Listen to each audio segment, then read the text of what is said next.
Hi, it's Kim from the Shamrock Quilt Studio, and today we're talking about making our own templates. We'll be right back and I'll show you how I do it.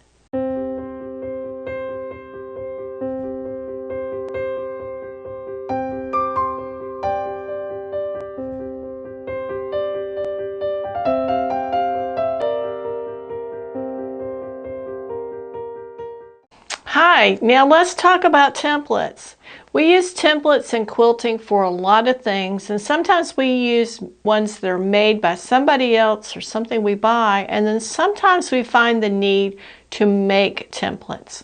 Now if I'm hand quilting, I usually make my quilting templates out of this mylar, and I find this at Joann's, but it's a Dritz product. You probably could find it other places. And this is great. It's got a little grid on it so you can keep your stitches the right length, or it makes it easy to enlarge something using that grid. The one thing it's not good at is ironing on. So for applique, it's not real great. What I use for applique is a heat-resistant plastic mylar. And the one that I've been using is the Karen K. Buckley's Perfect heat-resistant template plastic, and here's the packaging that came in. And I know I purchased this one, gosh, I was gonna say I know I purchased it on Amazon, but I'm not sure I did. It is available a couple of different places, and I'll leave a link in the video description for that. It comes clear, kind of a translucent color, and you can see through it so you can trace designs, and it's pretty easy to cut. I would say it's about the same thickness as the gridded. The gridded might be just a little bit thicker. And what I do when I'm trying to make a template, and I'm just going to, yeah, we're lined up. I'm just going to show you a small one here, because the technique is the same for larger ones or big ones. I'm going to make a template of this little shape right here. And what I do is I trace that design with a nice soft pencil. You could use something that had a harder lead if you'd like, but I do find the softer one is a little bit better. Make sure I get those lines appropriately. So I've got that drawn on there now. And then I'm just going to cut it. And you can cut it either with a nice pair of utility scissors, or you could use an X-Acto knife, whatever's the best for you. I find I get the best cut with a nice pair of scissors. Now, don't use your sewing scissors, because this is not sewing. This is more of a utility purpose. And you don't want to ruin what could be an expensive pair of scissors or take the sharpness out of them. But if you just cut those with kind of a steady squeeze on your scissors and just move them around smoothly,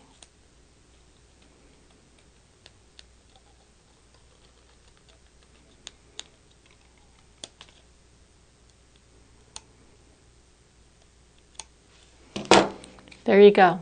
We just did that in that little bit of time, and there's our piece. And now we can use this to form our applique pieces and use our iron or a little mini iron on this as much as we like. It's not going to distort. If you try to iron this material, it will distort on you much the same way that your cutting mat distorts if it gets hot. It kind of buckles and you can never get that buckle out. So I don't recommend ironing on this, but this is just great to do that with. Now, if you have a more involved shape, and here's one that has a really involved shape, you're going to need to cut down into those grooves. The convex curves are easy to do. It's the concave that's going to give you problems. And you don't necessarily want a super sharp point unless you absolutely need it. Because to be able to form your fabric over that, you're going to have to cut some clips in the back. And you see this one has clips even for just that curve. So a really sharp one is going to be a challenge. But I found that I was able to cut this just with some scissors. I did have to kind of go in and fine tune it a little bit. And if I take this out, you can see that I've got some fairly sharp points here. Now when they translate into the fabric, they're not quite as sharp. They're more like curves. So you just have to judge that by how accurately you want to cut it, how sharp you want to cut those. But this stuff works great. The other brands I have not tried, so I can't tell you whether they're a good value for your money, but this one is wonderful. This one comes with 4 8.5 by 11 sheets, and I can tell you that I did all of this project, and I've done a couple other projects, and then I've gotten all of the pattern pieces for the one we're working on now out of this, and I still have a little bit left that I can use. And so it's been great. I hope you have good luck with that. And that's how I make my templates here for the applique pieces. And if you have any questions or you have any tips that you'd like to share, please give me those in the comments. And if you like this video, thumbs up would be appreciated. Be sure to subscribe to the channel, and we'll see you next time at the Shamrock Quilt Studio. Have a good week.